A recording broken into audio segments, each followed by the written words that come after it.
Boa noite, Japão. Bom dia, Brasil. Obrigada a todos vocês aí que estão assistindo a nós nesse momento. Gostaria de agradecer em primeiro lugar a presença do Luciano aqui por participar aqui de mais um Baku Hatsu Mind Japão e compartilhar seus conhecimentos aqui conosco, com o pessoal do Japão e também com o pessoal do Brasil que vai estar assistindo com a gente. E de outros lugares também, que eu acredito, né?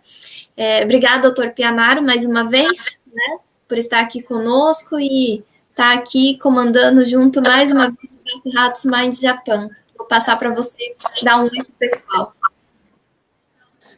Boa noite aí para o pessoal do Japão, bom dia para os brasileiros, bom dia para os americanos, eventualmente se alguém na Itália tiver também, boa tarde. Eu sei que é dia de Copa do Mundo, mas também é dia de aprendizado, então as boas-vindas a todos que estão nos prestigiando em mais um evento do Baku Hatsu, tá?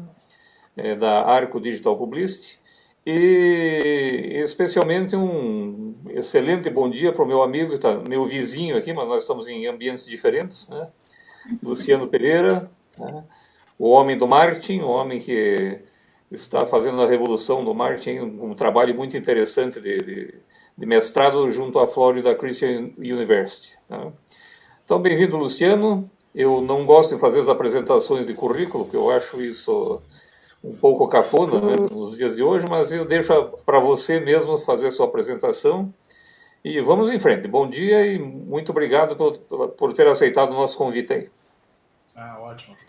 Bom dia, então, agora aqui para o Brasil, e boa noite para o Japão. Como o meu japonês não é muito bom, eu vou só cumprimentá-los em português, né? Então, vou tentar... Posso até tentar, mas eu sempre confundo um com o outro. Eu nunca sei o que é konnichiwa e o que é konbanwa. Não sei o que é bom dia e o que é boa noite, né? Mas... É konbanwa. É konbanwa. Konbanwa para o Japão.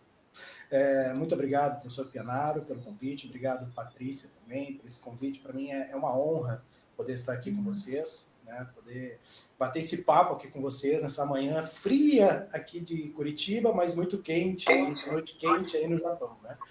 Então, mais uma vez, muito obrigado. A ideia aqui, pessoal, é a gente conversar um pouquinho sobre marketing, né? Que é, obviamente, um pilar fundamental em qualquer organização, em qualquer empresa. E o tema da nossa conversa, o tema do nosso bate-papo aqui, é o quinto P do marketing, né? Ou seja, as pessoas como sendo um P fundamental aí na estratégia de marketing. Agora, quando nós vamos falar de pessoas, né, nós não vamos estar falando aqui especificamente sobre a parte mais romântica das pessoas, vamos dizer assim, né? Aquilo que a gente, quando a gente olha o ser humano dentro da organização de uma forma um pouco mais romântica, não é isso. A ideia é que hoje nós falarmos assim, de coisas muito técnicas, né? Como efetivamente o marketing funciona a partir das pessoas. E principalmente, o que eu tenho visto aí ao longo de toda a minha carreira profissional e trabalhando em grandes organizações, o quanto nós nos distanciamos desse P que é fundamental. Que praticamente nem na composição mais acadêmica, a definição mais acadêmica do marketing, ele faz parte. Né? No entanto, ele é a base de sustentação. Então, qualquer negócio, qualquer empresa, qualquer organização precisa olhar, né, para esse P de uma forma diferenciada. E eu vou dar aqui três pilares que eu entendo, né, que eu tenho trabalhado aqui já tanto na tese de mestrado quanto profissionalmente, para que a gente possa ter uma visão um pouquinho diferente e o que fazer e o como fazer, né, nesse processo. Tudo bem? Vamos lá então. Quem está no controle aqui da apresentação, aqui para vocês irem acompanhando ali a Patrícia, então ela vai dar alguns comandos ali para a gente também acompanhar alguns slides que eu preparei para vocês. Tá? Antes de mais nada, eu queria me apresentar, obviamente, né? Pode passar. Deixa eu lá mudar. Bom, eu queria me apresentar, né? Quem sou eu? Né? Eu sou professor já há 8 anos, aproximadamente, dou aula na faculdade de Rosa, aqui em Curitiba, na Escola de Negócios. Normalmente eu ministro cadeiras na área de marketing, gestão de negócios, comportamento do consumidor, que é onde eu tenho concentrado também a minha maior atividade, né, a minha maior área de pesquisa, em entender, né, o ser humano. Mas, como todo aluno, no início de semestre, faz uma pergunta, né, para o professor, se ele também trabalha além de dar aulas. Pelo menos isso aqui no Brasil é meio comum. Então, eu também trabalho. A minha vida profissional se constituiu ao longo desses 24 anos ao todo, em grandes organizações, sempre ligados à área de marketing e à área de vendas, principalmente, né? Sempre ligados à área comercial. Tá? Então, minhas funções sempre foi de estratégias comerciais alinhadas e associadas às estratégias de marketing. Tá? Então, pode passar. Eu transitei aí por algumas organizações pelo Brasil aqui, né? Grandes empresas como Quaker, como Pepsi, como Affinity, enfim, são empresas de porte que me proporcionaram aí ter um bom conhecimento e uma experiência muito rica nessas áreas. Tá? Pode passar. Bom, vamos falar então do composto do marketing. Todos nós, quando vamos à faculdade ou quando fazemos algum curso de marketing, a primeira coisa que nós aprendemos, o primeiro conceito que nós aprendemos é o famoso conceito dos 4 P's do marketing, que nada mais é do que produto, preço, praça e promoção. Então, eu preciso desenvolver um produto que tenha um preço adequado, que possa ser distribuído pela maior quantidade de praças possível e que venha, em algum momento, sofrer efeitos de promoção. Esse é o composto, a definição mais básica que a gente tem quando falamos de marketing. No entanto, as empresas, de uma certa forma, e como eu mostrei no meu currículo para vocês, passei por grandes empresas, e nestas grandes empresas, inclusive, é uma constatação que eu tenho, que existe um P que fica oculto aqui, que não é efetivamente muito bem trabalhado, que está no próximo slide, no desenho. Pode passar. Pode passar. Aí. Então, o que acontece? Volta. Volta. Porque eu não estou no comando aqui, está lá com a Patrícia o comando. Vamos voltar um pouquinho. O que acontece é o seguinte, gente, a gente já vem para esse outro cenário aqui. O que acontece aqui é o seguinte, existe algo que interconecta esses 4 P's, né? Os famosos 4 P's do marketing, que é, efetivamente, as pessoas. Pode dar mais um cliquezinho, Patrícia. Aí. Então, as pessoas é que fazem a conexão, que fazem a ligação entre isso tudo. No entanto, o que mais me assusta ao longo dessa minha carreira profissional foi ver que pessoas passou a ser algo que não está nitidamente implícito no processo como um todo. A gente faz pesquisa de mercado? Sim. A gente faz teste de preço? Sim. Mas as pessoas não são pesquisadas em profundidade. Isso prova que 80%, isso se prova por quê? Porque 80% dos produtos, aproximadamente, que são lançados no mundo, eles falham. Eles não vão para frente. São lançados, é feito investimento nas suas produções, no desenvolvimento, mas eles não vão para frente porque o mercado os rejeita. Agora, por que o mercado os rejeita? Porque as pessoas os rejeitam. Então, o que está acontecendo é que as estratégias de marketing precisam olhar de uma forma muito mais profunda, com maior amplitude, as empresas precisam olhar com maior amplitude para esse P que é extremamente importante. Por óbvio que nesses instantes, né, que nós vamos ter aqui, nós não vamos conseguir entrar nos todos os detalhes, né, do que é possível se fazer nesse caminho, mas acredito que eu vou conseguir dar para vocês algumas dicas, algumas direções, né, com relação a olhar para esse P em específico. Antes de mais nada, vamos construir alguns cenários aqui. Pode passar. Alguns cenários possíveis aqui para o marketing que eu entendo. Essa definição é bem interessante, que foi feita por um publicitário aí, bastante famoso aí no mundo inteiro, um brasileiro, e eu gostei muito disso e trouxe aqui para a gente conversar. Quando a gente olha para frente, né, o que vai acontecer com o marketing, o que pode acontecer com o marketing num momento que nós estamos vivendo uma era de extrema disruptividade, de mudanças constantes, mudanças no processo de comportamento de consumo, enfim. Então, nós temos alguns cenários. O primeiro cenário, que a gente chama aqui de cenário de fé. Cenário de fé por quê? Porque é a fé que nada vai mudar. Existe, sim, um grande grupo de pessoas aí que entendem, não, isso tudo vai ser como é antes, vai mudar alguma coisinha ou outra, mas ele não vai deixar de ser como é. Os 4Ps não vão deixar de ser fundamentais, enfim. Então, existe esse cenário para o marketing que é o fé, que é aquele cenário que não vai mudar muito. Eu tenho fé que as coisas vão continuar como são. Um segundo cenário possível, bem interessante, ele chamou de Wall-E, fazendo referência àquele desenho da Pixar, né, que as pessoas saem da Terra, não sei se todos vocês viram, mas as pessoas saem da Terra e vão viver no espaço porque a Terra se tornou inabitável.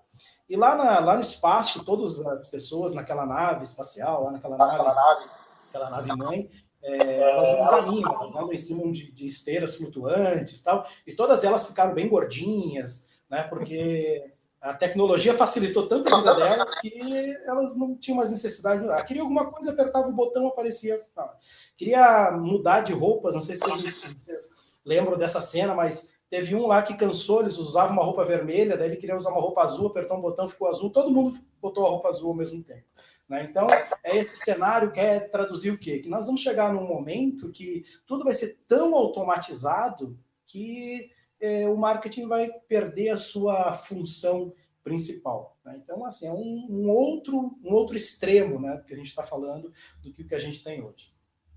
Um terceiro cenário possível é o cenário de uberização. Essa palavra não existia até alguns anos aí atrás, sei lá, 3, 4 anos atrás, nós nem sabíamos o que é Uber, o que é um Uber. E a uberização é um efeito que vem sendo estendido a várias outras áreas aí da economia, áreas dos negócios, enfim. Que nada mais é do que você ter tudo na sua mão através de um aplicativo e poder contratar serviços, inclusive serviços de marketing, de forma muito rápida. Exemplo que a gente tem aí é o Fiverr, por exemplo, é um aplicativo que reúne designers no mundo inteiro, e você quer fazer o logo da sua empresa, o logo da sua marca, você entra pelo aplicativo, contrata, você vai ter logos, enfim, material de papelaria, tudo que você precisa, custando de $5 a $500. Então, você não precisa mais contratar uma agência para fazer isso, você pode fazer isso pelo seu aplicativo, e é uma espécie de leilão, né? Você contrata, você diz o que você quer, e as pessoas te montam, te oferecem, você escolhe qual que está dentro daquilo que qual é o que você mais gostou, enfim, você paga por aquilo pelo aplicativo e recebe tudo isso como um arquivo digital e resolveu o problema.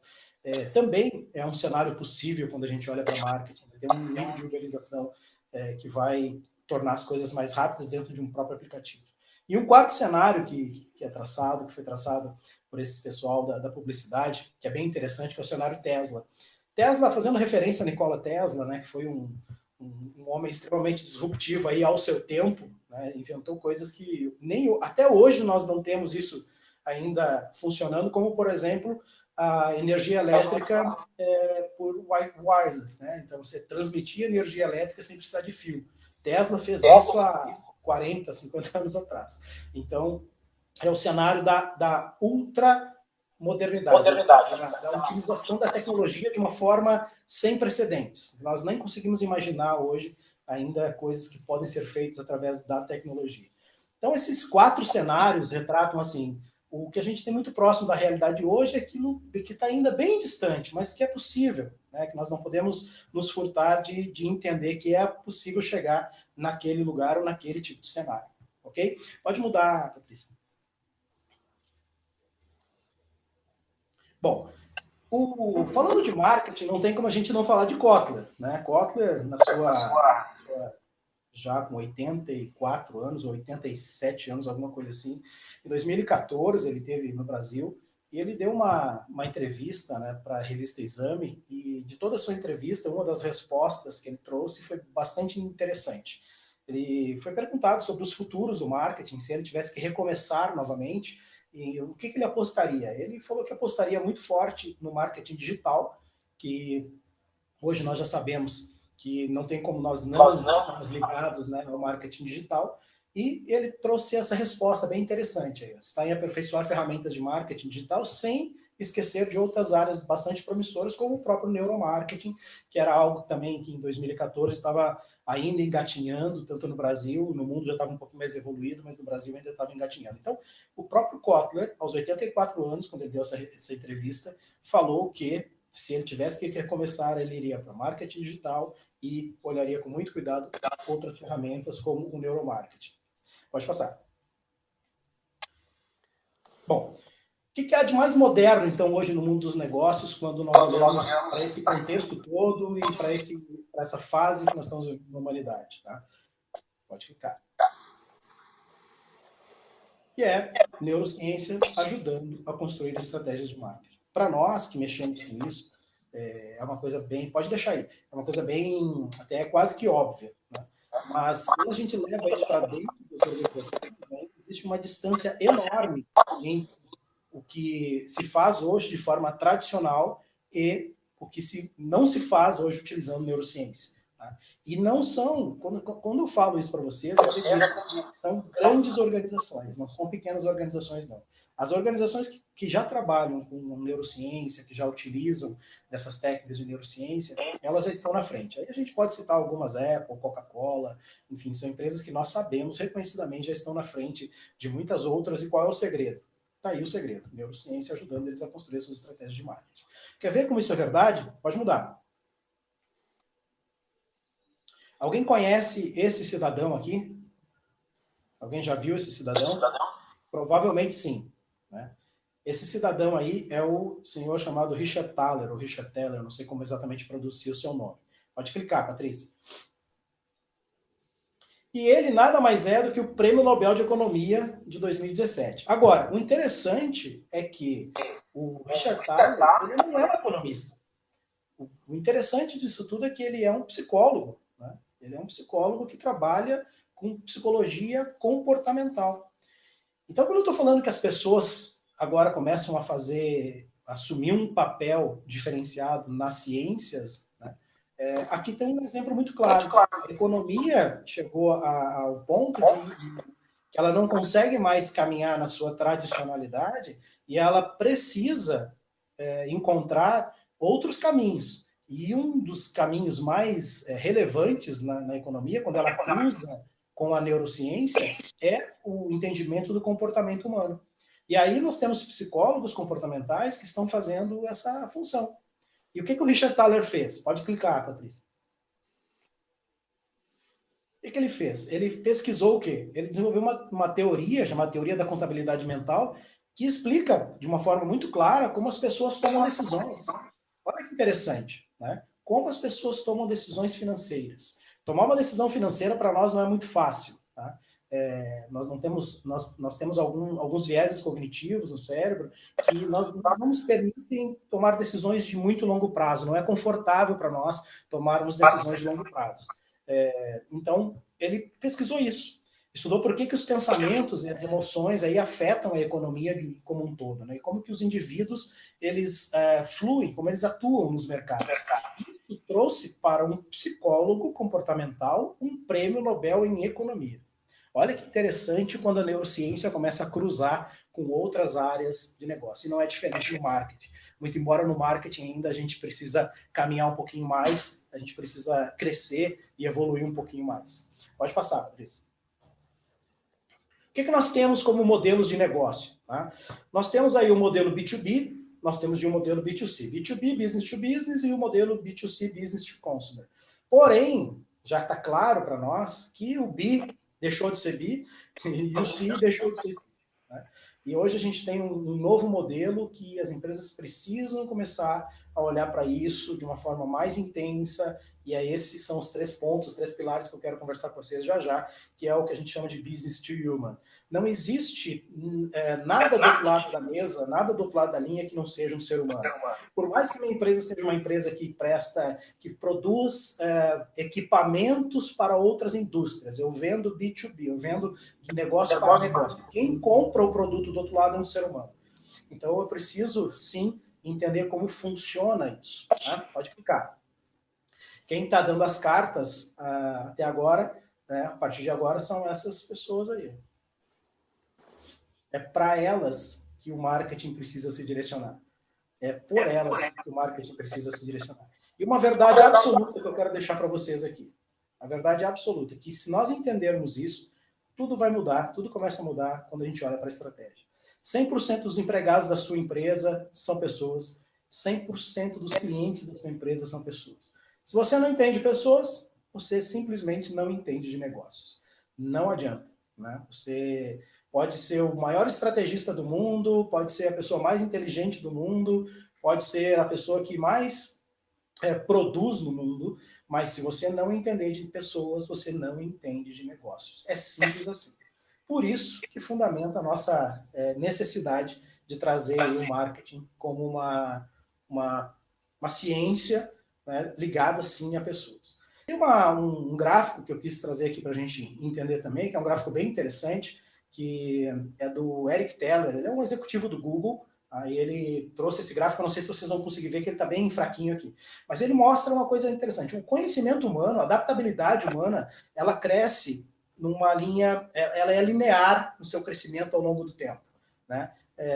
A nossa capacidade de nos adaptarmos às coisas, elas vão crescendo de uma forma linear. No entanto, quando a gente olha para a tecnologia, que é a curva que está logo abaixo, durante muito tempo nós ficamos longe, né, da tecnologia, a nossa capacidade de nos adaptarmos à tecnologia foi muito tranquilo durante muito tempo. Até um ponto de intersecção ali que eu defini como sendo o ano de 2007. Alguém sabe me dizer por que o ano de 2007, esse ponto de intersecção, onde a tecnologia e a adaptabilidade humana se encontraram? E eu então vou dizer, o que aconteceu de importante no mundo em 2007? 2007 foi o ano do lançamento do iPhone. Puxa vida, mas um produto mudou toda a nossa capacidade de... Pode voltar, Cris. Mudou toda a nossa capacidade de nos adaptarmos à tecnologia, sim. Tentem pensar na tecnologia antes do iPhone, o que nós tínhamos. E era muito fácil nós nos adaptarmos às coisas. Depois do iPhone, nós temos quase tudo que nós lidamos hoje com tecnologia está ligado de alguma forma ou outra ao nosso celular, ao nosso equipamento. Então, a tecnologia começou a ser exponencial a partir de 2007 e a nossa capacidade de acompanhar esse desenvolvimento tecnológico começou a ficar para trás, começamos a ficar limitados. E aí eu tenho uma grande área vermelha, ali que vocês estão vendo, que é essa distância entre a capacidade humana de se adaptar à tecnologia e para onde a tecnologia está indo. Uma pequena parte da população, ela consegue acompanhar, sim, esse desenvolvimento tecnológico e se adaptar de uma forma muito rápida. No entanto, a grande parte, a grande massa da população mundial não consegue. Isso vai criar o quê? Vai criar uma zona vermelha cada vez maior entre a tecnologia disponível no mundo e a nossa capacidade, nosso cérebro, ter uma capacidade de nos adaptarmos a esse processo. Quis trazer isso por quê? Porque, mais uma vez, aqui o fator humano passa a ser fundamental. Passa a ser fundamental entender o complexo do fator humano para que a gente possa traçar as nossas estratégias. Isso é uma realidade do mundo. Pode passar, Patrícia. Bom, quando a gente está falando aí de pilares, né, desse novo marketing, a gente precisa entender que nós temos que começar a construir as nossas estratégias, o nosso conhecimento do marketing em cima de algo que eu chamo de fator H, que é o fator humano. E aí são 3 pilares que a gente vai conversar aqui um pouquinho, que eu tenho trabalhado bastante, porque, como eu disse ali atrás, as pessoas acabam ficando para trás em todo o processo de pesquisa. O marketing ele se concentra em pesquisas quantitativas e qualitativas, e a gente tem muitas outras coisas importantes aqui para ver. 3 pilares que vão sustentar a nossa casinha de estratégia. E quais são eles? O neuromarketing, especificamente, a neuropsicologia do comportamento, que vai te trazer base de sustentação que pode ser comprovada através do neuromarketing. O neuromarketing sozinho, gente, e existe uma grande onda aí também no mundo todo dos né? Neuro isso, neuro aquilo. Vamos tomar um pouquinho de cuidado, porque o neuromarketing sozinho ele não resolve todo o problema. Tá? Ele é uma das ferramentas que é possível ser utilizada, mas a gente tem que entender que o neuromarketing não é multifuncional. Na verdade, ele é muito localizacional. A gente está falando de cérebro e reações de cérebro a estímulos, e nós vamos falar um pouquinho sobre cada um deles. Então, nós temos aí a neuropsicologia do comportamento, que vai trazer uma base um pouco mais ampla, um pouco mais transversal do entendimento do fator H, e a psicoantropologia dos mercados. Antropologia era uma cadeira que nós estudávamos lá na administração, né, para entender um pouquinho de sociedade e cultura. Agora ela volta para esse contexto de estratégia de marketing de uma forma muito forte. Por quê? Porque mesmo que eu tenha técnicas de neuromarketing, mesmo que eu tenha acesso a laboratórios de neuromarketing, os códigos culturais, eles mudam. Então, eu estou falando para um público no Japão, por exemplo, que tem todo um código cultural, de construção cultural, que impacta, sim, na forma de pensar e que vai mudar no resultado até mesmo de uma pesquisa de neuromarketing. Então, a gente não pode afirmar, e eu tenho um pouco de medo das certezas que a ciência traz, né? Tem muita gente que fala as coisas com tanta certeza, tratando-se de ciência, que causa um pouco de medo. Então, a gente tem que entender que o fator humano vai servir de base para essas estratégias de marketing em cima de 3 grandes pilares. Que se nós olharmos para esses 3 grandes pilares de uma forma diferente, de uma forma mais pontual, eu tenho certeza que as estratégias vão ser mais consistentes e as estratégias vão ser também muito mais eficientes e a gente vai ter produtos aí muito melhores, enfim, com mais longevidade no mercado. Vamos entender um pouquinho cada uma delas. Não vai dar para a gente aprofundar o conhecimento em cada uma delas, mas vamos entender um pouquinho cada uma delas, que eu não sei se todos vocês têm familiaridade, né, com esses 3 conceitos. Vamos lá, vamos falar sobre neuromarketing. Luciano, eu posso te interromper um pouquinho? Claro, vamos lá. A ciência, o cientista nunca tem certeza de nada, por isso que ele é cientista.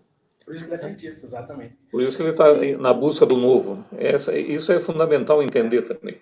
Então a ciência realmente nunca traz uma certeza absoluta, ela traz uma base para um crescimento de conhecimento científico posterior. Exatamente. E infelizmente, né, professor, a gente tem visto, e eu tenho acompanhado muito isso aí, a gente tem visto tantas certezas, e quando a gente fala de ciência, que chega a dar medo. Porque a hora que dentro do processo científico você tem a certeza, acabou a ciência. Exatamente. Né? Então, a gente tem que tomar um pouquinho de cuidado com isso. Nós, como pesquisadores, e você que é empresário, eu não sei o público que está aqui, eu sei que tem empresários, eu sei que tem pesquisadores aqui. Lembre-se sempre disso. Quando se encerra o processo de curiosidade de pesquisa, se encerrou a ciência. Né? Então, eu tenho muito medo das certezas, né? Mas vamos ser curiosos a ponto de mantermos aí a nossa pesquisa sempre atualizada. Falando um pouquinho de neuromarketing, muito rapidamente, acho que é uma área que o pessoal aqui já conhece mais, mas o que é isso? Né? É uma área que se utiliza, obviamente, da neurociência para entender a raiz do comportamento desse consumidor. Desejos, impulsos, motivações, enfim. No entanto, ele busca assim, uma resposta mais verdadeira, fazendo uma análise do cérebro como ponto focal. Né? Como o cérebro reage a determinados estímulos. Isso é neuromarketing. Não eu ouço muito falar de amplitude de neuromarketing. Não, neuromarketing ele é localizacional. Ele está lhe dizendo que quais são as respostas cerebrais para determinados estímulos do marketing. Como eu reajo, como o meu cérebro reage, quais são as áreas do meu cérebro que estão sendo conectadas, que estão sendo ligadas quando eu estou reagindo a uma campanha publicitária, por exemplo. Quando eu estou reagindo a uma amostra de um produto, quando eu estou sendo testado para uma embalagem, quando estou sendo testado diante de um ponto de venda. Tudo isso o neuromarketing sim consegue capturar, consegue nos dar insights, consegue nos dar informações que, associadas a outras análises, nos dão conclusões melhores, né? Nos trazem informações que nos ajudam a ir para frente. E como que isso funciona? Pode clicar, Patrícia. Como que isso funciona? A gente tem um sistema emocional cognitivo não verbal.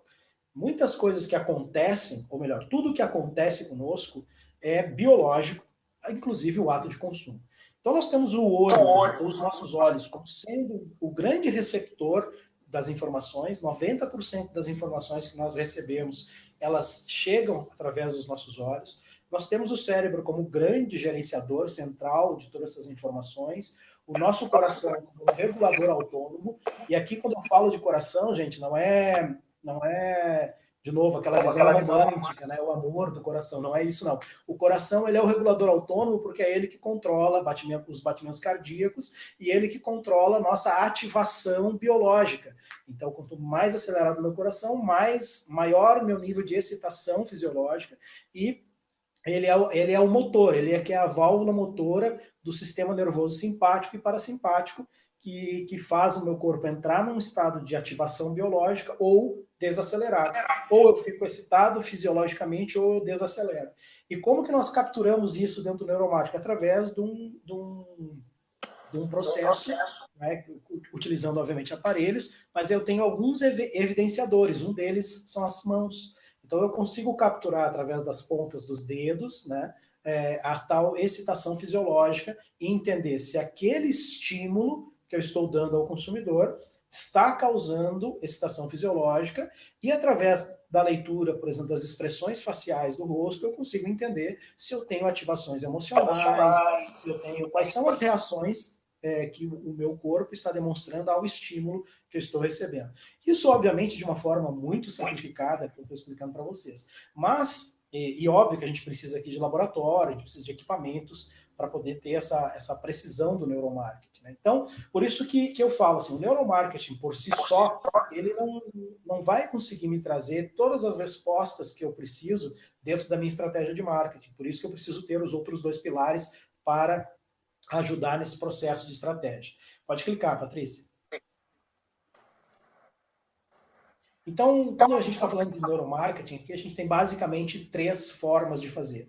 A gente tem a possibilidade de fazer uma pesquisa neurométrica, que ela vai utilizar um EEG, que é um eletroencefalograma, ela vai utilizar uma ressonância magnética funcional, ela vai utilizar de alguns equipamentos para medir as ondas cerebrais, né? Conseguir extrair a informação, porque nós estamos emitindo isso o tempo todo, traduzir isso através de um algoritmo, num sistema, num programa, que vai me dizer que nível de atenção eu tenho, qual é o engajamento emocional que eu estou tendo em função daquele. Então, a pesquisa neurométrica, ela vai nesse sentido.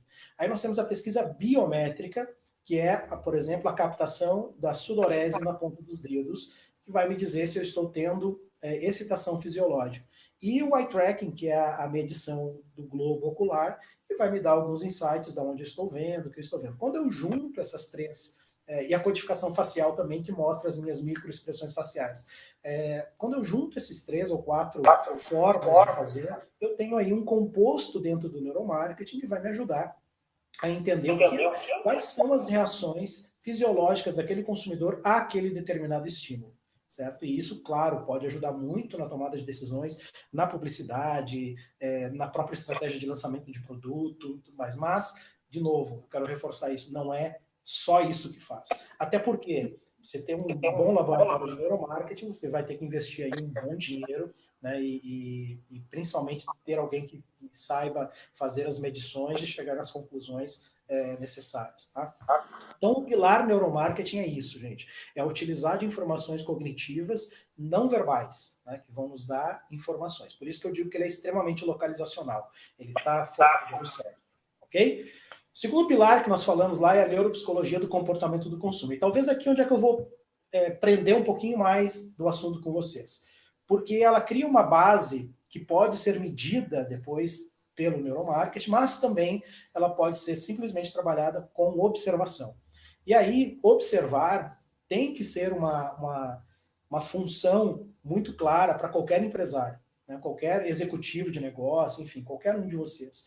Nós precisamos ser observadores. E aí, os conceitos da neuropsicologia vão nos ajudar a entender isso mais. Então, a neuropsicologia do comportamento e do consumo é lida com exame mais profundo, mais detalhado dos processos que são psíquicos, né? Com isso, a gente consegue criar modelos neuropsicológicos que vão complementar as teorias que nós temos dentro do marketing. O que nós queremos, na verdade, é buscar padrões, né, que vão falar sobre necessidade, respostas e expectativas do consumidor. É isso que a neuropsicologia do comportamento vai trabalhar.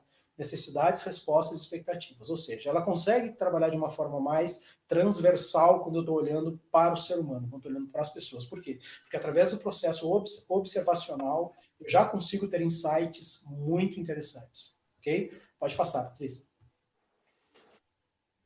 Quais são esses processos fundamentais dentro da neuropsicologia? 3 pontos. 3 pontos que vale a pena a gente se debruçar. Então, de tudo que a gente vai conversar aqui, aquilo que é mais prático, mais usual, mais rápido para você aplicar no seu negócio e aplicar nas suas estratégias de marketing, se você tem que estudar alguma coisa, eu te diria para focar nesses 3 pontos. Emoções, memória e decisões. Porque, basicamente, o marketing vai transicionar por essas três situações. O que levam as pessoas a comprar são emoções. né? Ah, eu consumo de forma racional. Não, você justifica de forma racional um consumo. Mas, no fundo, esse consumo ele é emocional. Ele sai de algum lugar, ele tem um impulso que é emocional. Uma emoção é gerada, obviamente, a partir de um registro de memória que está fundamentado, e a tua decisão parte de um processo emocional que é ativado pelo registro de memória. Então, tudo que uma empresa quer, quando ela lança um produto, quando ela desenvolve um serviço, enfim, quando ela está ofertando algo a um mercado que é composto 100% por pessoas, é exatamente ativar esses 3 pontos: emoções, memória e decisões. Pode passar, Patrícia. Bom, o que é uma emoção, né? A gente confunde muito emoção com sentimento. Então a gente tem que tomar um pouquinho de cuidado aqui. Uma emoção é um pouco mais profunda que um sentimento. Uma emoção se forma a partir da junção de duas, isso vem da psicologia, de 2 variáveis aqui. Uma é a excitação fisiológica, que eu acabei de falar para vocês. O nosso sistema nervoso central ele se divide e uma das partes é o sistema nervoso autônomo. Autônomo por quê? Porque nós não temos inferência, nós não conseguimos controlá-lo, nós não controlamos nosso batimento cardíaco e nós não controlamos os órgãos vitais do nosso corpo. Nosso pulmão, nós não conseguimos parar nosso pulmão de bater, de fazer o processo de respiração, nós não conseguimos fazer o nosso coração parar voluntariamente. Então ele é autônomo. Esse sistema nervoso autônomo ele é ativado por uma série de ações do cérebro e ele gera uma excitação fisiológica. Essa excitação fisiológica associada a um processo cognitivo que nós chamamos de valência, ou seja, é a minha percepção do sentimento. Todos nós que estamos aqui hoje, nós sabemos quando estamos tristes ou quando estamos alegres, né? ou quando estamos neutros. Nós sabemos, nós temos consciência disso. Isso é uma percepção cognitiva das emoções, ou melhor, dos sentimentos. Quando nós juntamos essas duas coisas, excitação fisiológica mais valência, nós temos aí a manifestação de uma emoção. Então, quando você diz assim, eu estou alegre, eu estou feliz, não é simplesmente o fato de você ter uma valência positiva, mas ninguém fica feliz sem que o organismo esteja excitado. Quando uma pessoa compra, é um ato de felicidade.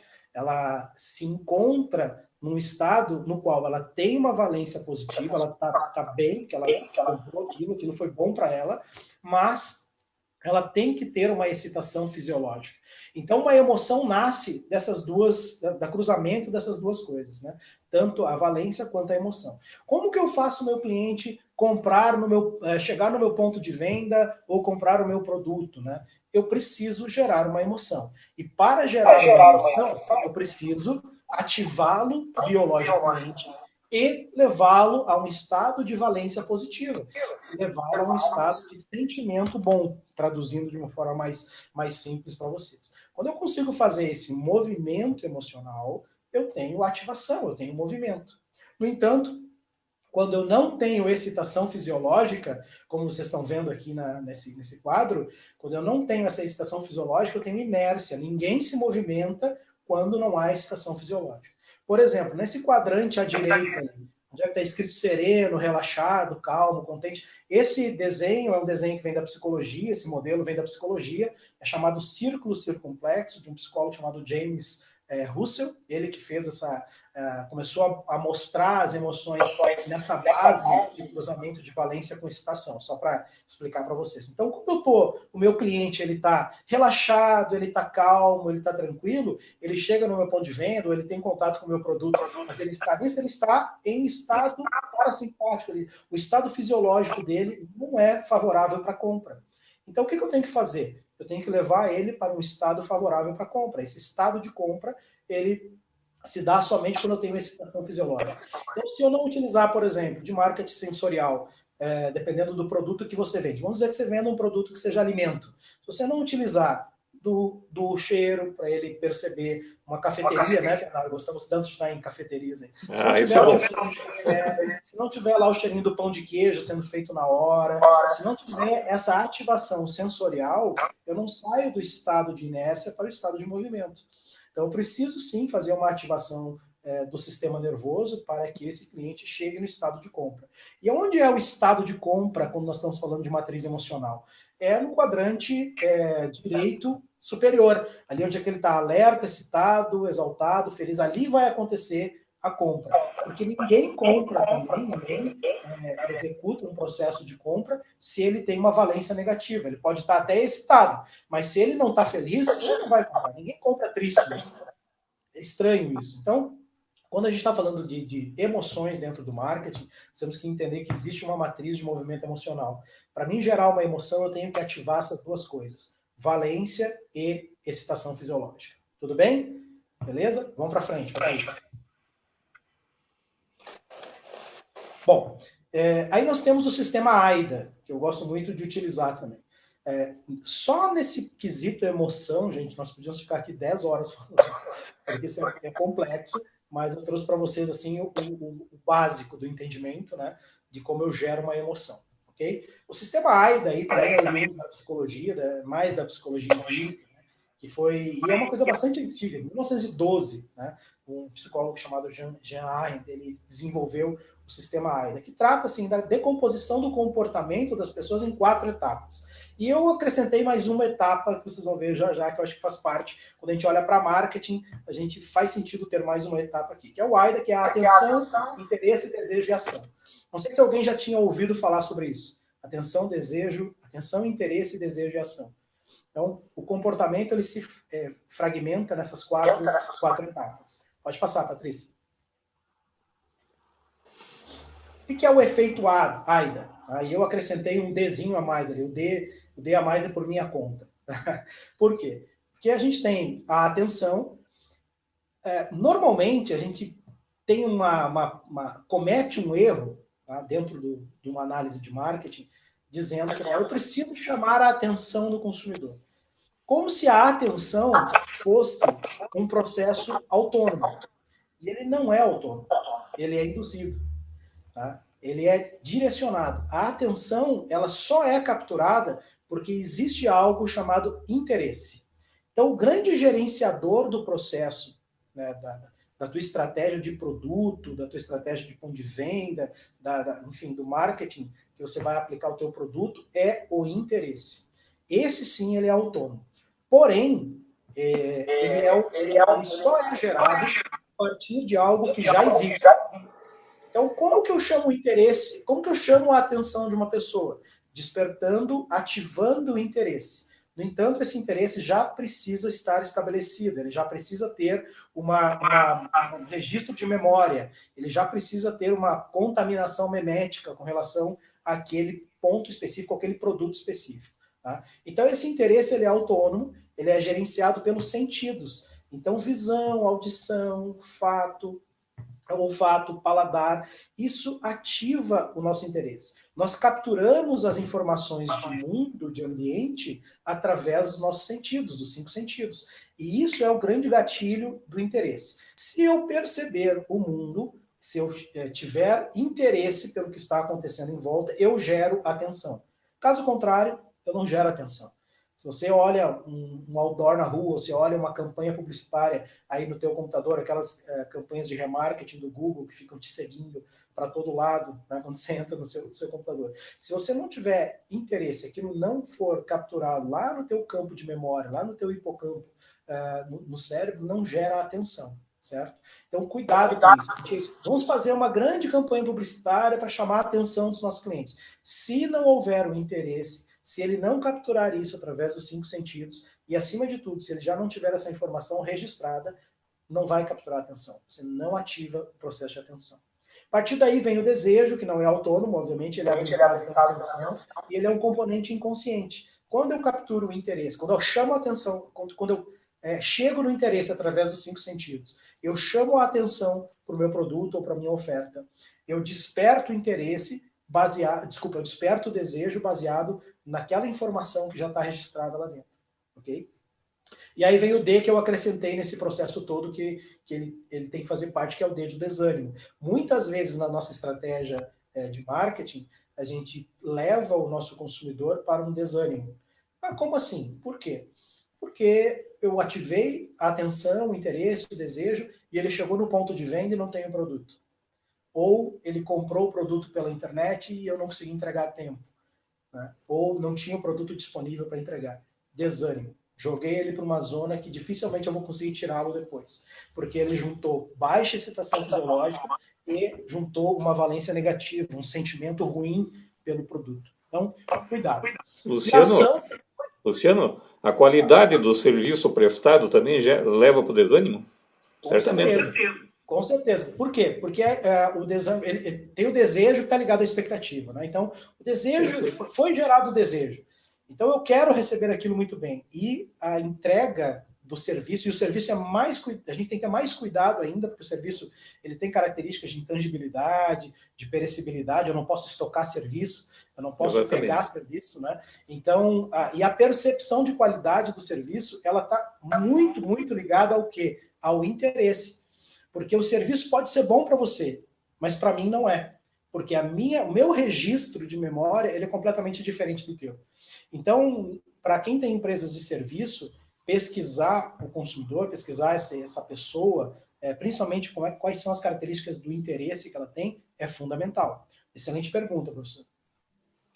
E vamos aí, então, para a ação, que é efetivamente concluir o ato. Né? Então, fazendo um pequeno resumo aqui. Emoção, tá? Cruzamento de valência com excitação fisiológica. E o sistema AIDA. O sistema AIDA te ajuda a montar com muita clareza a tua estratégia de marketing. Ok? Vamos para frente. Nosso tempo está voando aqui. Bom, vamos falar um pouquinho de memória.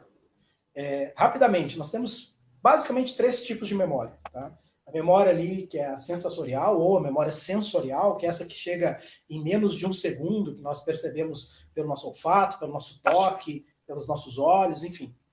Nós temos a memória de curto prazo, que é uma memória funcional, que ela dura ali um pouco mais de 1 minuto, entre 1 minuto e 1 e 3 minutos, né? Essa memória funcional, que é a memória de longo prazo, que não vai ficar cristalizada. Então, muitas coisas que nós vamos receber de informações ao longo do dia não vão virar memória de longo prazo. Né? Então, puxa vida, mas então aquele outdoor que eu coloquei lá, ou aquela campanha que eu coloquei no Facebook para o meu cliente, não vai virar uma memória de longo prazo? Não. Se ela não tiver um componente emocional, não vai virar memória de longo prazo. Ela vai ser uma memória funcional, uma memória de curto prazo, vai se perder muito rapidamente, o teu produto não vai ser lembrado. Não adianta. Perfeito. E aí a memória de longo prazo, que é o nosso grande alvo, né? Nós queremos colocar nossa marca, nosso produto lá na cabeça do consumidor e que ele vai lembrar desse produto quando ele tiver um episódio, quando ele tiver algum estímulo para lembrar desse produto. A memória de longo prazo se divide em 2, a memória explícita e a memória implícita. Onde nós queremos? Nós queremos trabalhar com a memória explícita, que vai nos levar a uma memória episódica, que está lá no finalzinho da linha. Tá? Pode clicar, Patrícia, que vai passar uns balãozinhos aí. Então, a memória episódica é essa que nós queremos. Por quê? Ela está registrada no longo prazo, porém, ela vem à tona quando eu tenho um evento, um episódio específico, ou uma experiência específica. Né? E aqui eu quero só fazer um ponto com vocês. Eu não sei exatamente o que todo mundo faz aqui, mas eu tenho ouvido muito essa expressão, experiência. Nós precisamos promover a experiência do nosso consumidor. UX, né? User Experience. Nós precisamos fazer isso. Experiência, experiência, experiência, experiência. E aí, outro dia eu estava conversando com uma pessoa do ramo de marketing digital, e ela falando de experiência, falou, achei lindo o que ela falou. Eu só fiz uma pergunta. Como você mede uma experiência? Alguém sabe responder aí? Pois é assim mesmo. Todo mundo fala de criar experiência para o consumidor, mas como você mede uma experiência? Como você diz que essa experiência é positiva, negativa, é boa, ruim? Como faz? Esses dias eu fiz uma pergunta numa grande empresa, né, que eu trabalho, que veio numa reunião e falaram mais de 1 hora sobre experiência, vamos criar experiência. Ok, agora como medimos? Gente, para se medir uma experiência só tem um jeito, um caminho: emoções. Só isso. Então, assim, se eu estou dizendo que eu quero proporcionar uma experiência para o meu consumidor, cuidado para que essa experiência não seja a tua experiência. Perfeito. Mas que seja a experiência do consumidor. E para me entender se esse ambiente, se esse contexto que eu estou trazendo realmente está criando experiências, tá? A única forma de eu fazer isso é medindo o estado emocional. Como gerar um estado emocional positivo. Como buscar uma valência positiva, ser feliz. E aí são várias formas de fazer isso, tá? Tem várias pesquisas até muito simples, que trabalham com emojização. Acho que vale a pena dar uma olhada para isso. Bota isso na cabeça, ninguém está fazendo isso hoje, já vai a primeira, fica uma dica para vocês aí desenvolver algo que possa medir uma experiência em ponto de venda, por exemplo, vai ser bem interessante, ok? Luciano, seria esse o grande problema, o grande erro hoje nas estratégias de marketing das instituições de ensino? Eu acredito que sim, é um bom caminho. Porque, assim, o que acontece, né? Primeiro, professor, eu acho que as instituições de ensino elas precisam aprender primeiro a criar experiências, né? Porque a experiência educacional, principalmente no Brasil, ela é muito antiga. Nós damos aula há 500 anos do mesmo jeito, né? Então, a gente primeiro precisa criar uma experiência diferenciada. E depois de criar essa experiência diferenciada, como medi-las. Mas, com certeza, tem aí um viés aí que precisa ser bem trabalhado. Ok. Vamos lá. Aqui ó, tem uma ideia para vocês sobre como é que funciona uma memória. Tá vendo? O cérebro decide o que vai fazer, perceber. Ele dá a melhor interpretação dos fatos. Quer ver só? Clica aí, Patrícia. Pode clicar mais uma vez. Passa a mão, volta. Vê se ela consegue voltar aí.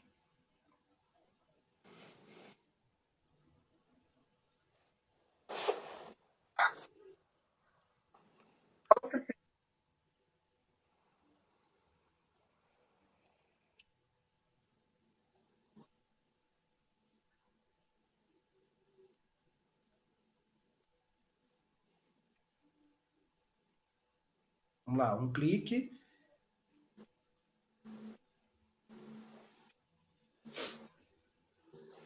Eu vi que tem algumas pessoas aqui que estão online, que estão no Brasil.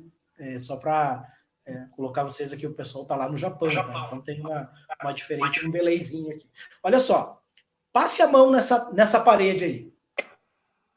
Não precisa passar a mão na tela, tá? Imagine que você está passando a mão nessa parede.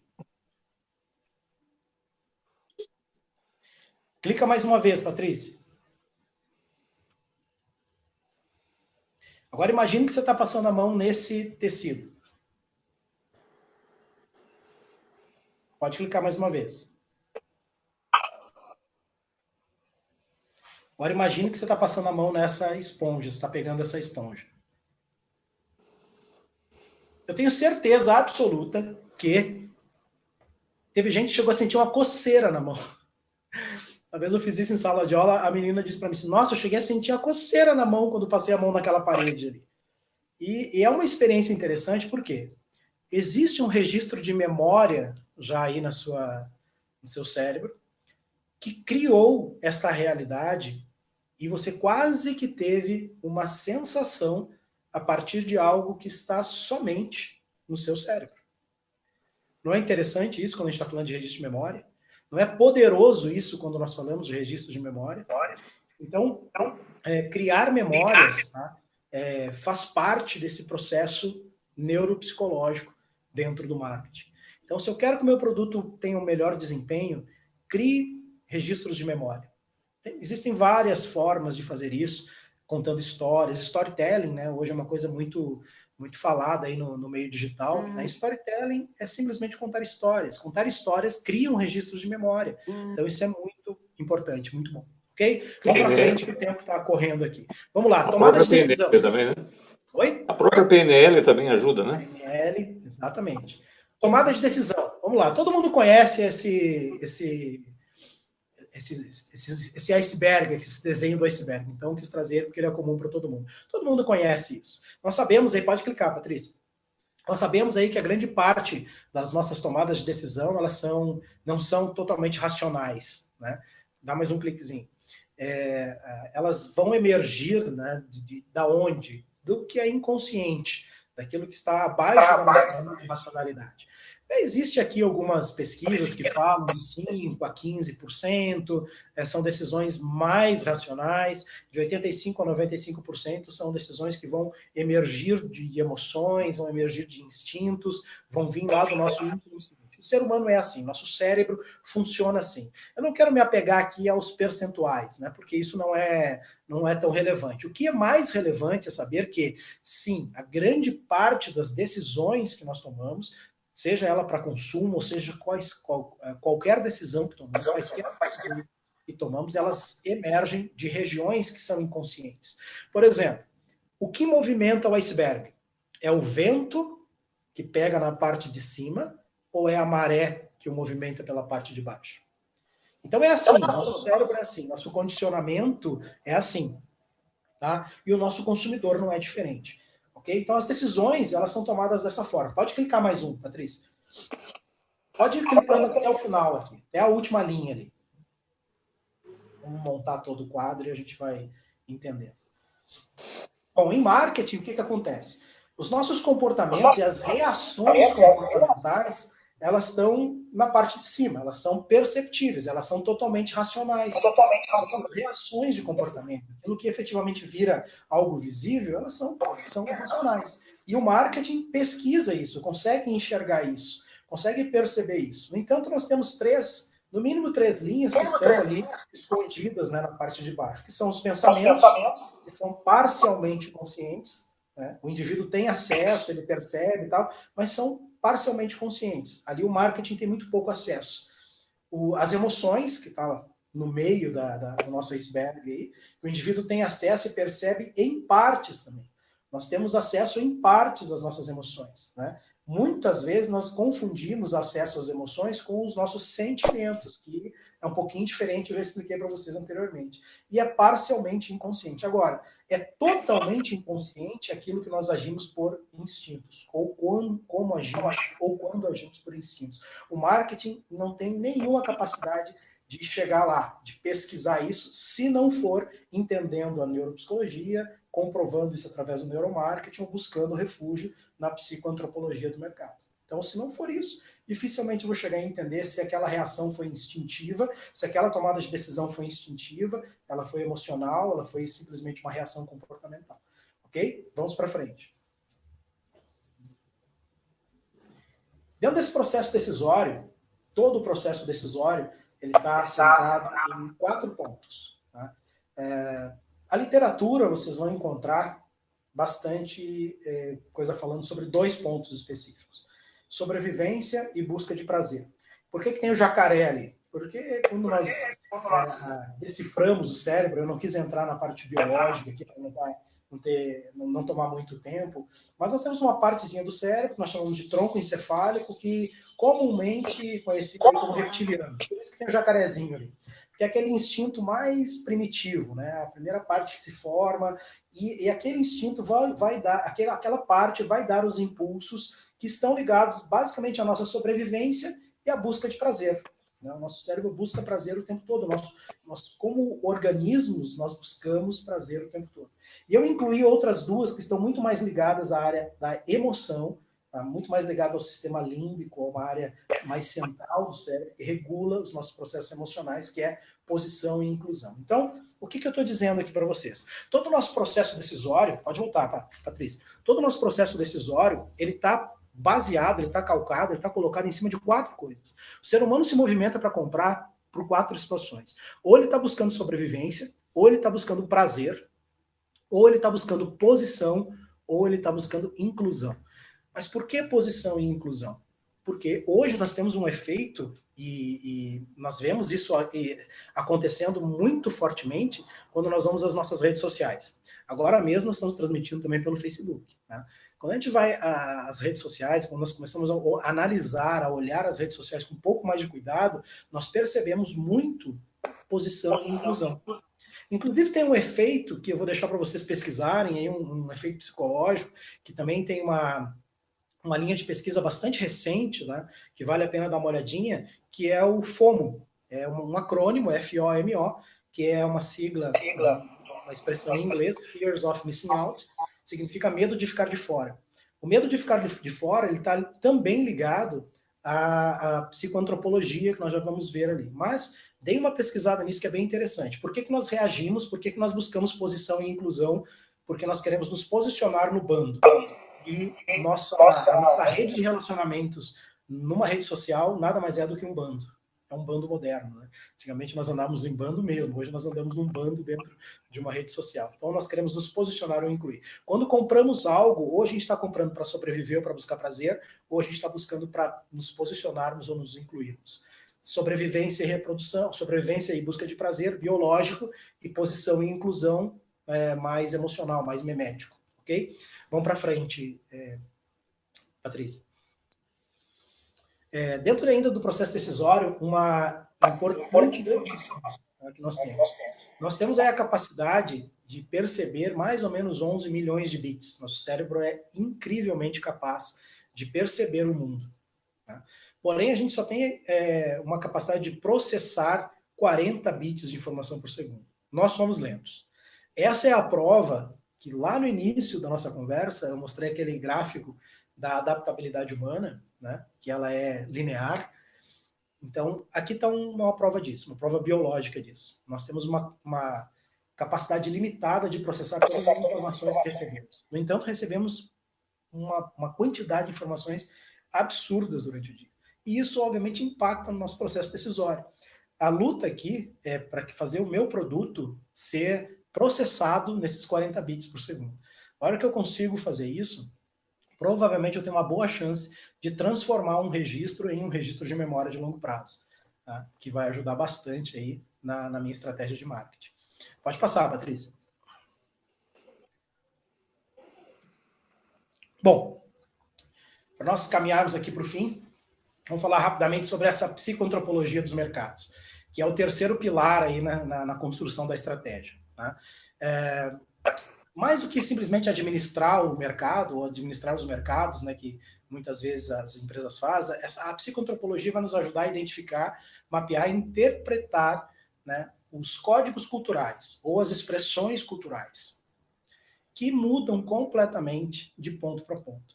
Quando nós pegamos um país em dimensões continentais, como o Brasil, por exemplo, nós sabemos aqui, e acredito que eu estou falando aqui somente para brasileiros, né?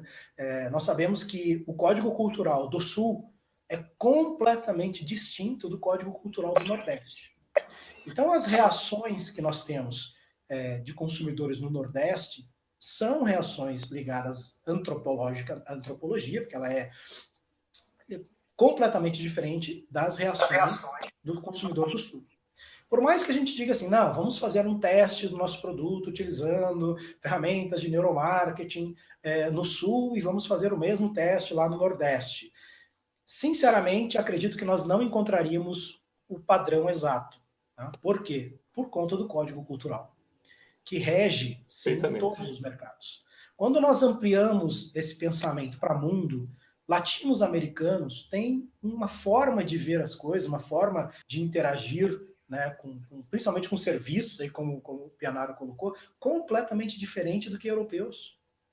Então, por mais que tenhamos ferramentas de neuromarketing para fazer pesquisa e tal, o código cultural, nesse caso, vai ser extremamente importante. Então, a minha estratégia pode estar comprometida se eu não considerar os códigos culturais. E eu vou trazer um exemplo prático aqui. Eu trabalhei numa empresa que era uma empresa inglesa, tá? Uma empresa inglesa, e toda a estrutura de marketing da empresa ficava em Londres. E essa empresa lançou um produto, que era um produto mundial, e nós nos encarregamos de fazer o lançamento desse produto aqui no Brasil. Só que toda a campanha publicitária veio pronta de Londres. E o mote da campanha publicitária era dizer o seguinte: ao usar o nosso produto, é muito fácil utilizar o nosso produto, você faz com o pé nas costas. E aí vinha um filmezinho tal, de um pai e um filho pintando uma parede, era tinta, né, o produto pintando uma parede, e uma perna pendurada, uma perna falsa pendurada nas costas dele. Era horrível, simplesmente horrível. A campanha na Europa foi um sucesso. No Brasil, o produto durou 6 meses e acabou. Tivemos que tirar de linha, porque aquilo foi tão pejorativo aqui para o Brasil que não deu para sustentar. Né? Então, veja, o código cultural que foi negligenciado, ou os códigos culturais que foram negligenciados, e um produto que tinha uma excelente chance de dar certo, né? Foi negligenciado e simplesmente naufragou. Né? E até a gente teve uma reunião com o marketing lá fora, e eles queriam saber o porquê, eles queriam saber a razão do produto não ter dado certo, se o produto era um sucesso mundial, menos no Brasil. Né? Na época, a gente teve umas outras respostas, né? Mas não conseguimos chegar nesse detalhe, nessa riqueza, para dizer que, de fato, foi o código cultural que não fez o produto dar certo.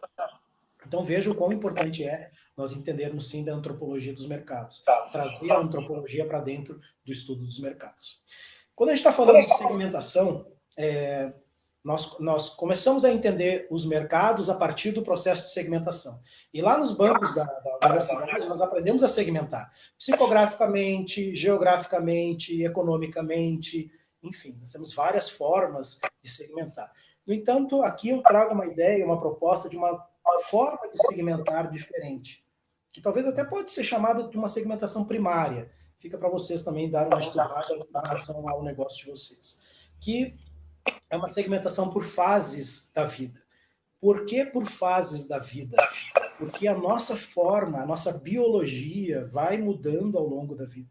Nossa forma de ver o mundo, as nossas lentes, como vemos o mundo, muda de acordo com as fases da nossa vida. Então, é muito curioso dizer assim, o meu produto é para uma segmentação de 18 a 20 anos. O que pode acontecer de 18 a 30 anos? O que pode acontecer nas fases da vida entre 18 e 30 anos? E aí nós temos aqui quatro exemplos que podem ser ampliados aí bastante. Mas eu quero me concentrar nesses 4 pontos aqui, que são bem interessantes. Nós podemos fazer uma segmentação por fase de vida, por exemplo, chamar como os jovens. Os jovens, quem são os jovens? Eles são aqueles dependentes dos pais, que ainda moram na casa dos pais. Puxa vida, mas que idade tem esse jovem? Não sei. Eu conheço jovens de 40 anos de idade, que nunca saíram da casa dos pais, são dependentes dos pais até hoje. Né? Então veja como é importante a gente olhar para a fase da vida. A forma de consumir e a constituição daquilo que já está registrado no cérebro, a partir das informações de ambiente e tal, são completamente diferentes. E quando a gente está falando de antropologia de mercados, o ponto principal é esse, tá, gente? É o quanto o ambiente que cria o código cultural infere no comportamento do consumo. Tá? Então, o jovem é essa pessoa que hoje, na sua fase de vida, ela depende dos seus pais, ela não tem tanta autonomia assim, ela está ainda sobre a guarda, né, de outras pessoas, tal, mas, no entanto, ela também é consumidora. Ela também compra, ela também tem as suas necessidades. Nós temos um segundo ponto, que é o jovem adulto. Esse sim já tem mais responsabilidades, ele já assumiu financeiramente parte das suas necessidades, ele já paga a conta do seu celular, às vezes já paga a sua faculdade, mas ele ainda mora lá com os pais, mas ele já tem as suas responsabilidades mais estabelecidas. Esse jovem tem um alto nível de testosterona, o que o torna mais agressivo para consumo, né? Ele é mais audacioso, ele arrisca mais, ele consome mais emocionalmente, enfim, uma série de coisas que são computadas nesse processo, ou nesse momento da vida dele, nessa fase da vida dele. A gente chama de jovem adulto. A gente tem um terceiro ponto, que são os jovens adultos contemporâneos. Os adultos contemporâneos, eles aquele adulto que já tem controle da vida. Já casou, ou não casou ainda, não tem problema, mas já está mais consolidado na vida, já tem uma profissão, já definiu o que vai ser, e já está casado, já tem filho, já tem uma redução de níveis de testosterona, o que muda já a composição cerebral, que já muda a forma de se comportar, a forma de comprar. E o que eu estou falando aqui, para quem já é quarentão como eu, faz só um processo assim de relembrar quando era novo, né, lá atrás, e como é hoje. E ver se essa sequência não está bem interessante. Eu era assim quando eu era jovem adulto, que eu não tinha compromisso, mas eu já tinha meu dinheiro, eu gastava, comprava um monte de bobagem. Hoje não, hoje a minha forma de comprar, de adquirir as coisas já é completamente diferente. E aí a gente tem o adulto consolidado, que esse sim já cumpriu com as suas obrigações, as suas regras sociais já estão totalmente definidas, né? Já está estável financeiramente. Então, essa é uma outra segmentação que vai levar a uma outra forma de comprar.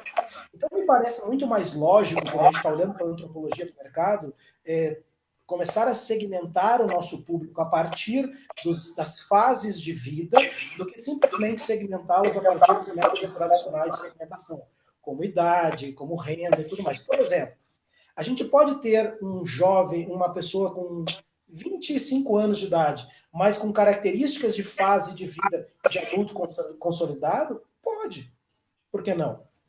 Né? Depende de como ele conduziu a sua vida, enfim, depende do que aconteceu na sua vida. Eu conheço gente que tem lá seus 27, 28 anos de idade, que são extremamente seguros, já são empresários, já têm as suas obrigações sociais, suas regras de convívio bem definidas, enfim. Então, é importante a gente olhar para os mercados e começar a segmentá-los de forma um pouco diferente daquilo que a gente acostumou, daquilo que a gente aprendeu, né, nos bancos universitários, mas assim olhando para fases de vida, porque as fases de vida vão mudar completamente a forma que nós consumimos. Pode passar. E aqui eu quero dar mais um cliquezinho. E aqui eu quero falar de um ponto específico que eu acho que é bastante importante quando a gente está falando de reação comportamental a ambiente, que é o que a psicopatologia traz. A memética. Talvez vocês já ouviram falar sobre memética, talvez não. Memética não é só aqueles memes que aparecem na internet. É uma ciência muito importante, diga-se de passagem, tá? Que ainda precisa de estudos mais aprofundados para entender como que ela ajuda a construir os códigos culturais. Tá? Mas, em suma, fazendo um pequeno resumo sobre o que é memética, é um código secreto do comportamento humano, tá? Que nos dá aí uma chave, uma forma de entender alguns aspectos da vida. Nós recebemos informações de ambiente o tempo todo e nós reagimos biologicamente a essas reações, a essas ações do ambiente. Nós somos biologicamente programados para responder ao ambiente. Portanto, se nós não entendermos como a memética atua, como eu vou utilizar da memética para as minhas campanhas de marketing, para as minhas estratégias de marketing, eu vou cair num ciclo vicioso de simplesmente fazer campanhas publicitárias sem nexo, como essa que eu falei para vocês, né, do pé nas costas, né, do famoso pé nas costas, que no Brasil foi completamente errado, porque existia um código cultural criado e esse meme, essa contaminação memética não foi para frente. Pode passar, Patrícia. Uma definição de memética, que para mim é uma das melhores definições que eu já li até então, foi do professor Marcelo Peruso, acredito que muitos de vocês aí conhecem, de Curitiba, que ele fala o seguinte: um meme é qualquer informação que substitui, atualiza ou insira um comportamento na mente humana. Então, quando existe uma mudança de comportamento a partir de uma informação recebida, isso é memética, isso é um meme. E ele pode substituir, atualizar ou inserir essa informação. Estou lançando um produto que é inovador no mercado. Então, eu preciso criar uma contaminação memética para esse mercado para inserir uma informação. Estou lançando um produto que tem um concorrente muito forte no mercado. Então, eu preciso criar toda a minha comunicação memética olhando para substituir o que já existe no mercado, que já está registrado no campo de memória. Tá? Eu estou criando um produto que traz um benefício adicional a algo que já existe. Então, eu preciso fazer uma atualização na minha estratégia de marketing, de contaminação memética, para que esse produto chegue ao seu fim ou tenha sua venda concluída, né, através da contaminação memética. Estuda isso, gente. Isso aqui é uma coisa muito nova, tá?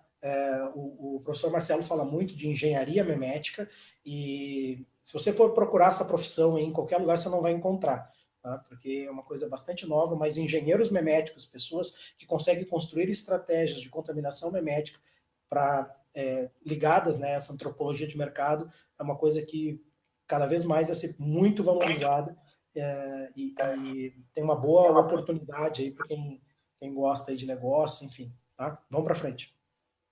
Nosso tempo, acho que até já estourou, né, professor? Já. Estamos chegando no final aqui. Mas o assunto tá bom. Acho que mais 2 slides e a gente já termina. Vamos lá.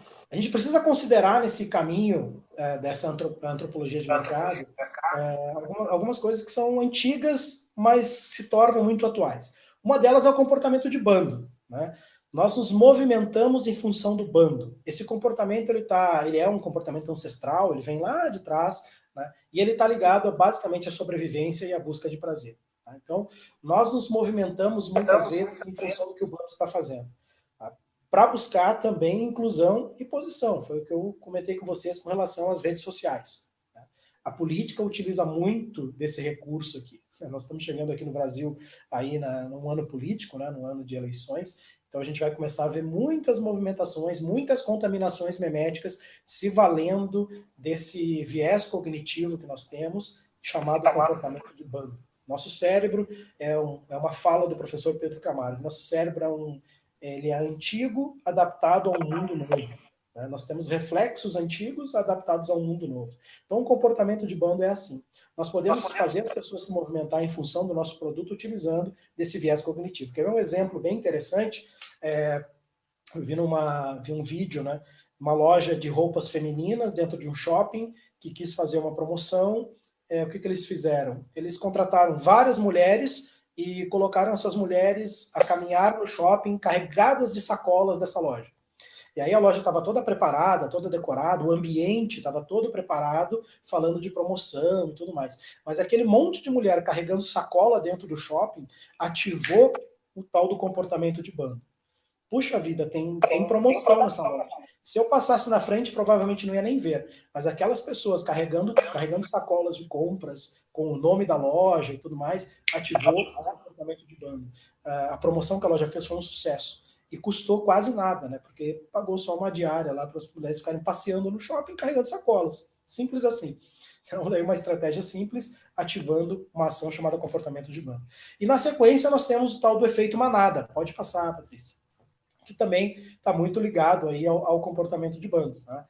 As nossas decisões e comportamentos elas são assumidos de acordo com o movimento do bando, que foi o que aconteceu com essas mulheres. A gente fez eles fizeram uma ativação de efeito de comportamento de bando, fazendo o efeito manada. Vamos todo mundo para a loja porque tem promoção.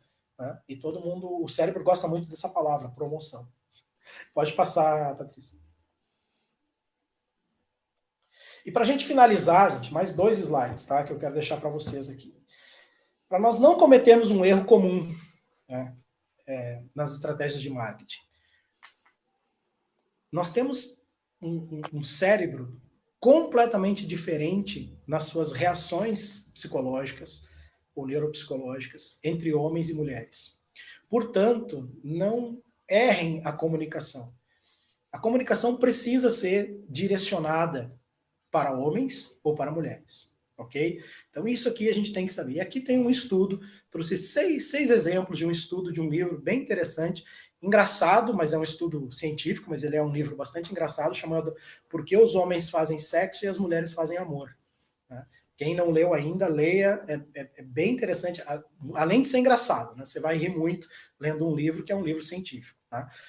O homem tem diferenças enormes, né? Também, tanto biológicas quanto cognitivas com relação à mulher. Então não adianta eu fazer campanhas ou traçar estratégias unissexes, vamos dizer assim. Nós temos que começar a diferenciar isso. Quer ver? A mulher tem um olho atrás da cabeça, costuma-se dizer, porque a mulher possui uma visão periférica mais abrangente que a do homem. A mulher enxerga aproximadamente 35 graus a mais do que o homem para cada um dos lados. Você sabia disso? Por isso que quando você está caminhando no shopping e você já passou da loja de sapato e ela enxerga aquela sandália maravilhosa lá na loja de sapato, lá do outro lado, porque ela tem uma visão periférica melhor. Por que isso? Lá atrás, nas cavernas, os homens, tinham uma obrigação de caçar. Então a nossa visão foi constituída como uma visão de tubo. Nós enxergamos linearmente. A mulher cuidava da prole. Então ela tinha que desenvolver uma visão periférica maior para proteger a prole. Né? Então, essa evolução biológica veio nos acompanhando, esse conhecimento filogenético veio nos acompanhando ao longo do tempo. Então, entenda, a mulher enxerga melhor do que o homem. O homem, quantas vezes já aconteceu, para quem é casado, para quem é homem aí, de ter aberto a porta da geladeira e perguntado assim, amor, onde é que está a margarina? E a resposta é simples, está aí, bem na frente. Não, não tá, não tá. Ela vai lá, abre a porta da geladeira e milagrosamente a margarina aparece ali dentro da geladeira. Pum, né? Nós temos uma dificuldade de enxergar as coisas porque nossa visão é foco, nossa visão é tubo. Outra coisa, a mulher é um radar, tá, gente? Então, não erre isso. A mulher percebe claramente quando uma outra pessoa está aborrecida, está chateada, está magoada. O homem só vai descobrir isso depois que começar a rolar lágrima ou depois que dê um ataque de raiva. Não consegue perceber. A gente tem essa dificuldade de perceber isso, porque nós não somos preparados para isso. Nós não cuidávamos da prole.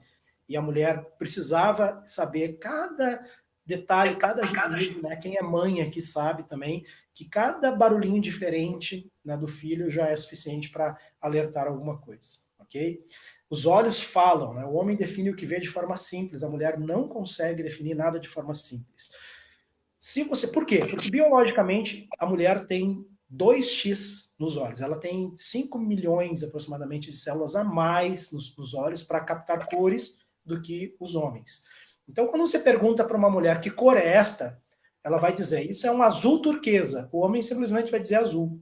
Ponto. Isso é um rosa pink. O homem vai dizer que é rosa. Né? Então, por quê? Porque o olho da mulher é muito mais preparado para perceber cores. Então, nas tuas estratégias, se você tem um público feminino, cor. Ela consegue identificar isso melhor. Pode pular, Patrícia.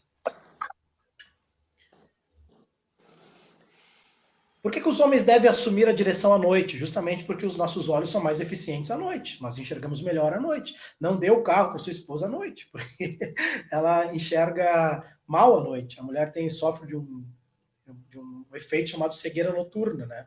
Porque os olhos dela são preparados para o dia. Então, cuidado com a iluminação do teu ponto de venda, com a iluminação da tua loja, né? Com a forma que você demonstra o teu produto. Ela escuta muito melhor do que o homem. Tá? Muito melhor do que nós. Além de enxergar melhor, ela escuta melhor também. Tá? Por quê? Nosso cérebro não se desenvolveu para ouvir agudos. O da mulher se desenvolveu muito rapidamente para ouvir melhor sons agudos, porque ela precisa ouvir o bebê, por exemplo. Né? Ela precisa cuidar da prole. Só para vocês terem uma ideia, a menina, com semanas de vida, já é capaz de distinguir o choro de outra criança. O menino não. O menino lá pelos 15 anos de idade vai começar a fazer isso. Brincando. Mas a menina consegue fazer isso porque o cérebro dela está mais preparado para isso. Então, marketing sensorial, a mulher ouve melhor do que o homem. E a mulher aí tem um sexto sentido, que é a capacidade de interpretar pequenos sinais quase que invisivelmente. Tem até uma pesquisa bem interessante que foi feita em 1978, olha aqui há quanto tempo, né? Que pegou algumas crianças na maternidade e, à medida que as crianças choravam, foi perguntado para os pais, os homens, por que aquela criança estava chorando, qual era o motivo do choro. Tá? E foi também perguntado para as mães. As mães acertaram quase todas. Dor, fome, cansaço, está sujo, enfim. Os homens também acertaram quase todos, foram quase unânimes na resposta. E a resposta foi estar com saudade da mãe. Então, assim, nós não temos muita habilidade, né? Porque nós não temos esse sexto sentido desenvolvido. Tá? Então, aqui isso está no livro, como falei, é bem engraçado, mas vale a pena vocês lerem mais em profundidade. Agora, qual é a mensagem? A mensagem é, não olhem as suas estratégias como uma coisa só. Né? Homens e mulheres são completamente diferentes cognitivamente. Então, precisa ter um ajuste. Ok? Fazendo um resumo rapidamente, pessoas. O P que fica mais escondido dentro do marketing, mas para mim o P é fundamental em todas as nossas estratégias. Como eu falei lá no início, a proposta não era falar da parte romântica, né, das pessoas, a proposta era falar sobre aquilo que é técnico, falando de pessoas. E quando eu estou olhando para marketing, estratégia e pessoas, 3 pilares. Tá? O neuromarketing vai nos ajudar a localizacional, ver o cérebro como funciona, a neuropsicologia do comportamento, que vai ser mais transversal, que vai buscar mais processos psíquicos, e a neuropsicologia baseada em 3 pontos: emoção, memória e decisão. e a psicoantropologia dos mercados, que vai estar em como o nosso organismo, como o nosso comportamento reage às ativações de ambiente. Então aí entram a memética, o comportamento de bando, a construção dos códigos culturais. O que acontece aqui e a resposta desse consumidor nesse lugar não necessariamente é a mesma resposta nesse lugar, ok? Esse é o grande resumo da nossa conversa aqui. Esses são os meus contatos, meu e-mail, meu LinkedIn. Quem quiser, fique à vontade. Isso tudo que eu estou falando para vocês deve sair num livro até o final do ano, tá? Eu estou concentrando o livro na minha tese de mestrado, que é a Neuropsicologia do Comportamento, Emoções, Decisões e Memória, as bases do marketing. Ok, gente?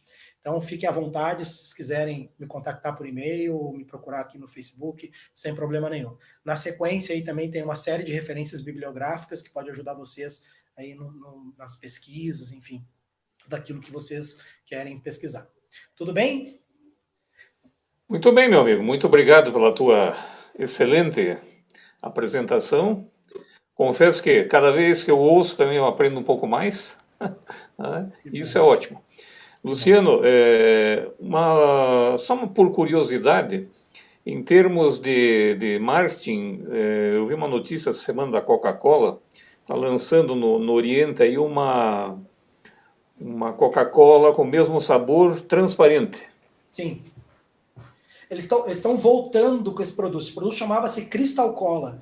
Eles lançaram esse produto no final dos anos 90, mas não pegou. E por que não pegou? Depois da nossa explicação aqui, por que não pegou? Por conta dos códigos culturais. Foi lançado nos Estados Unidos, e Coca-Cola nos Estados Unidos é escura, é preta, né? Então, eu quero tomar Coca-Cola, não quero tomar água. Ela tem o mesmo sabor que a Coca-Cola, mas é transparente. Mas hoje, com essa questão toda de sustentabilidade, tá mudando esse comportamento social, né? Provavelmente é uma tentativa nova de retomar esse processo. Exatamente. Agora, veja, a Coca-Cola é uma empresa que trabalha muito forte com neuromarketing, que trabalha muito forte com esses conceitos. Então, por que ela está lançando no Oriente Médio? Né? Porque lá o registro desse código cultural, esse código antropológico da Coca-Cola não é tão forte assim. Então, é uma tentativa de se fazer presente no mercado, onde hoje ela não tem uma penetração tão grande. Por quê? Porque ela entende os códigos culturais. Veja que interessante, que excelente exemplo. Ok. Muito obrigado, Luciano. Muito obrigado a todos que nos prestigiaram. Obrigado de novo a Patrícia pela oportunidade de estar fazendo essa mediação. Nós estamos construindo realmente uma base de conhecimentos bem interessante, já desde outubro do ano passado, com diversos palestrantes. Eu vi que a Daniela Vick também estava nos assistindo aqui, Ana Artigas.